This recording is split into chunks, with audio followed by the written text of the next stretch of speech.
Buenas noches, amigos, estamos una vez más en 3 en 30. Hoy hablaremos del medio ambiente, hablaremos del estado sustentable.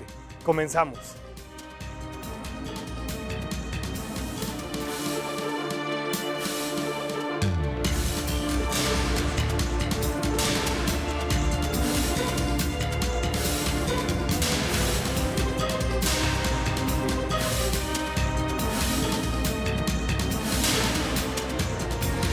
En la política hay muchos puntos de vista. 3 enfoques en 30 minutos. 3 en 30. Amigos, muy buenas noches. Un miércoles más en 3 en 30 por Efecto TV. Qué gusto estar con mis compañeros y amigos, Gemi José González. José Manuel, un gusto estar aquí igual. Y con Roberto Ramos. José Manuel, gracias, buenas noches.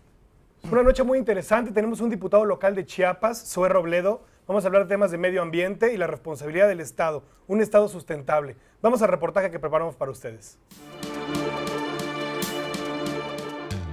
El temor al fin del mundo, al apocalipsis, es el origen de la sustentabilidad. El término sustentable fue utilizado por primera vez en 1972 en el reporte del Club Roma, titulado Los límites del crecimiento, que se refería en su sentido más amplio al equilibrio global. En ese mismo año también se llevó a cabo en Estocolmo la primera conferencia de las Naciones Unidas sobre el medio ambiente humano. La reunión estuvo marcada por las diferencias entre los países que defendían el crecimiento económico y los que pedían la protección ambiental. Se dio un gran debate entre los países ricos y los pobres y entre los grupos con grandes intereses. Aún no se conocían totalmente los daños causados por los humanos a la ecología, a la capa de ozono, la extinción de las especies, el efecto invernadero. Se discutía públicamente, pero eran rechazados por la mayoría de los gobiernos. A partir de este momento, la comunidad internacional hizo conciencia sobre su dependencia hacia los recursos y ecosistemas naturales. Surgieron organizaciones y movimientos civiles que exigieron a sus gobiernos cambios en sus políticas públicas para lograr la sustentabilidad. Sin embargo, el cambio de mentalidad ha resultado difícil. Los países industrializados como Inglaterra o Estados Unidos se han resistido al cambio, ya que la depredación natural ha resultado un negocio millonario que sostiene a sus economías. México ha intentado recientemente la sustentabilidad en cuestiones energéticas, forestales y en la administración de agua, aunque no lo ha logrado. Intereses políticos y económicos se han interpuesto a las buenas intenciones. En sus inicios, la sustentabilidad se refería solo al tema ecológico. Actualmente, su sentido es integral. Lograr un estado sustentable requiere cumplir con ciertos requisitos como incrementar el ingreso per cápita de la gente, mejorar la salud de la población y su nutrición, buena educación y acceso a los recursos naturales, el pago equitativo de salarios y ofrecer mayores libertades, entre otros.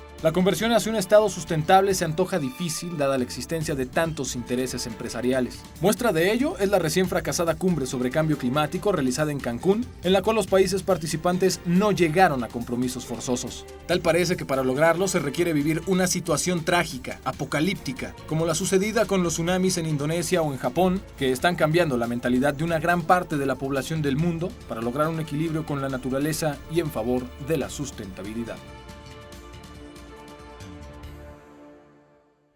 Pues así es, la especie humana se está acabando o nos estamos acabando este planeta. ¿Qué están haciendo los gobiernos de los países para enfrentar esto? Gemi, ¿qué están haciendo? A ver, a mí me parece que hay que entender sustentabilidad como democracia.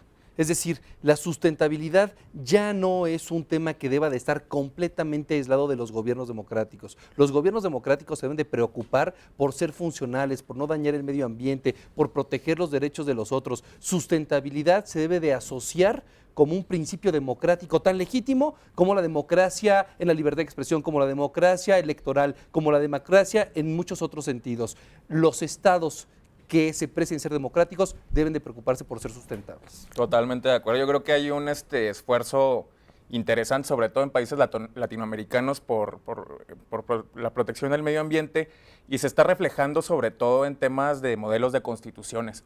Está, por ejemplo, el tema de la constitución de Bolivia, que trata el tema del medio ambiente como un derecho de tercera generación. Esto es decir, nosotros como ciudadanos tenemos derecho a vivir en un medio ambiente sano, equilibrado, limpio, etcétera.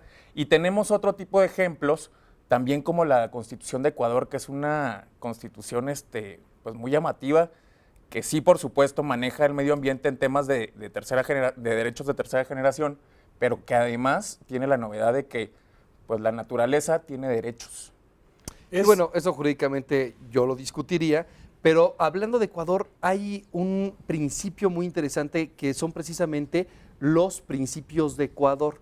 que es algo que está haciendo la banca moderna en el mundo, que es cuando tú presentas, por ejemplo, un tema de financiamiento para una carretera o para un aeropuerto o para un puerto mercante, si no cumples con los principios de Ecuador, que son ciertas reglas que garantizan la sustentabilidad del proyecto, el banco no te financia. Bueno, es decir, a ese grado estamos, ¿no? Pero a ese grado estamos, digo, mínimo, ¿no? Realmente estaba leyendo una plática que tuvo Gordon Brown, ¿no? El ex primer ministro de Reino Unido, y decía una global citizenship, ¿no? Decía, o sea, una ciudadanía global. Ya basta de ser ciudadanos de un país y tenemos que empezar a pensar como ciudadanos del mundo. Pero es una cosa muy interesante. Realmente creo que los estados ya no pueden estar aislados, como decía Heli. Ya no Tenemos pueden que estar empezar aislados ¿no? y un tema muy interesante también, a pesar de que pareciera que las primeras potencias del mundo no están dando no están aportando su parte, pues hay un tema en Alemania, por ejemplo, donde los ecologistas están ganando mucho poder y mucho terreno. Bueno, y sí, es algo el positivo, Partido Verde yo Alemán creo. siempre ha sido un partido muy fuerte, un partido importante, y hay otros ejemplos clarísimos de sustentabilidad. Uno es Costa Rica, por supuesto, ¿no? Cómo ha cuidado ya, construido su patrimonio a través de las reservas que ha hecho de sus parques nacionales. Otro es Brasil, que lo vimos con el gobierno de Lula ahora que estuvo en México. Y volviendo lo a de Ecuador, Brasil. un tema muy interesante también, el tratamiento que le dan a la naturaleza. Naturaleza es sinónimo de Pachamama, que es como le llaman los aborígenes y los indígenas. A la diosa madre, ¿no? Exactamente. Bueno, ejemplos, Exactamente. Costa Rica, Ecuador, Brasil. Lo de Brasil es increíble, ¿no? Y empezar a apostarle por energías alternativas, ¿no? Las fósiles se van a acabar y hay que buscarle por otro lado. La energía nuclear, ahí está, ¿no? Tenemos que tener un tema especial sobre energía nuclear, que es el reto, ¿no? Complicado. Vamos a la semblanza de nuestro invitado. Él es Zoé Robledo, es diputado de Chiapas. Conózcanlo. Nacido en Tuxtla Gutiérrez, Chiapas, Zoé Robledo es un analista político especializado en política internacional, procesos electorales, estrategia política y tendencias sociales. Estudió ciencia política en el Instituto Tecnológico Autónomo de México y tiene estudios complementarios por la George Washington University y la Universidad Complutense de Madrid. Es miembro de la International Association of Political Consultants y The Academy of Political Science. Fue director de análisis político de Media Solutions, director general de Global Post y socio consultor de la firma Gerencia del Poder. Ha sido asesor del gobierno del estado de Hidalgo, Puebla y la Comisión Especial del Senado de la República para la celebración del Bicentenario de la Independencia y el Centenario de la Revolución. En los medios de comunicación fue productor y locutor de los programas Águila y Sol y Con X de México, ambos para Radio Palermo en Buenos Aires, Argentina. Además fue comentarista político del programa Fórmula Detrás de la Noticia con Ricardo Rocha y del programa Reporte 98.5 con Javier Alatorre.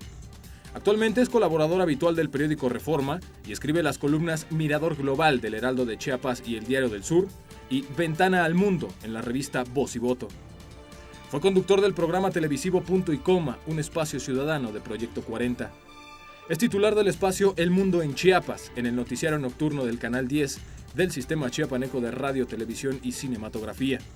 En 2009 fue galardonado con el Premio Nacional de Periodismo 2008 en la categoría de Artículo de Fondo Opinión por la cobertura de análisis que realizó para el periódico Reforma sobre la elección presidencial en Estados Unidos.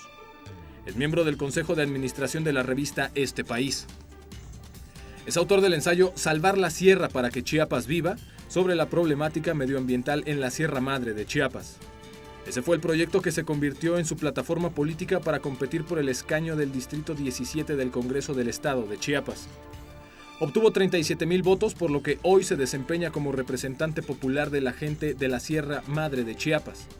Actualmente es presidente de la Comisión de Desarrollo Social, secretario en la Comisión de Gobernación y Puntos Constitucionales y vicepresidente de la Comisión de Bosques y Selvas. Amigos, él es Zoé Robledo, lo tenemos en el estudio. Zoé, gracias por venir con nosotros. Mi querido Aspiros, Gemi, Roberto, muchas gracias por la invitación, es un gusto estar con ustedes. Platicamos contigo después de este corte, no se vaya, estamos en 3 en 30, no le cambie.